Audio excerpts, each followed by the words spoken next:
we're going to be running through some chair-based exercises that you can all have a go at home.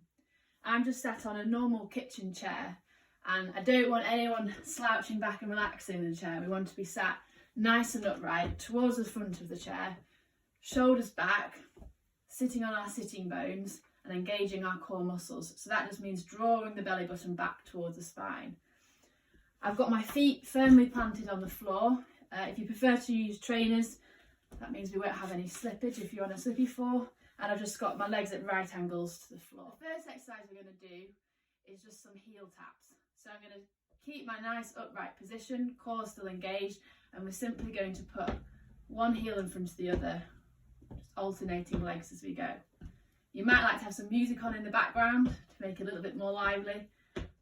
The second exercise we're going to do is some marching. So we're going to stay seated, again, core engaged, and we're going to get our arms involved as well this time. So we're literally just going to march on the spot. The pace at which you go can be your decision, but you should be working at an intensity that you could just carry on whilst talking and having a conversation with someone. So the next exercise we're going to do is an upper body exercise. So we're going to be using our arms, and this is just going to be forward punches. So we're simply going to push out in front of ourselves, keeping the shoulders nice and relaxed. We don't want our shoulders hunching up towards our ears.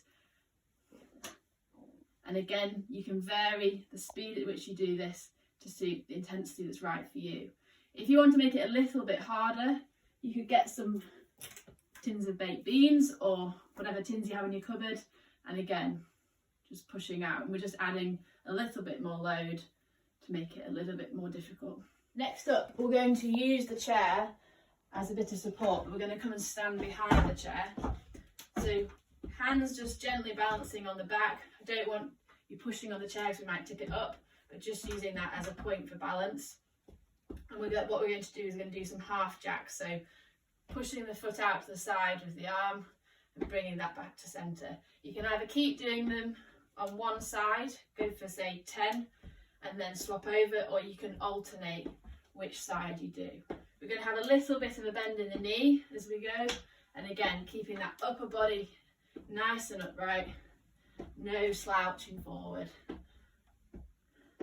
and arms coming out straight to the side. So next up we're going to do a sit to stand. So as the name suggests, we're going to start by sitting down, just making sure we're back in that really stable position, feet just wide of shoulder width apart, and we're just going to put a little bit of an angle on the toes, about 45 degrees facing out. Again, core nice and engaged.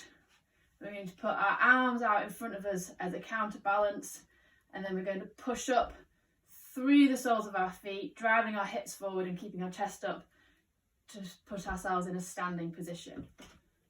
As we come up, our arms will lower back to our sides, and then we can slowly push the hips back and lower down towards the seat again.